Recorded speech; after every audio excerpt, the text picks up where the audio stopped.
Making color copies on the Konica Minolta I series. Here I have three originals. This one's color, this one's black and white, and that one's color. Most people want the copier when they walk up to the machine to default to black and white, and that's how this particular one has been set up. So if I put my originals on here and just hit the start button, it's going to make all black and white copies. But I would like to have color copies in this scenario. So I'm going to enlarge the display so you can see, or my camera here, so you can see the display a little bit better. So again, it's defaulted to black and white. I could set it for full color.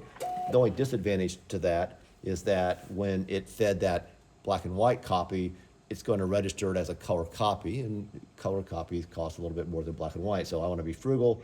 I don't want to pay for the black and whites that are absolutely necessary, or color that are absolutely necessary.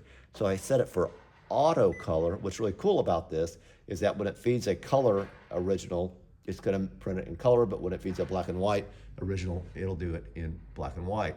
So I'm going to go ahead and hit the start button.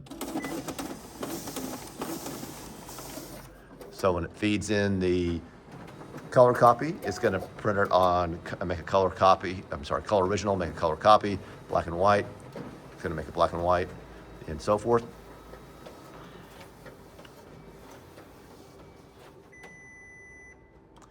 So there I have it. Here's my color.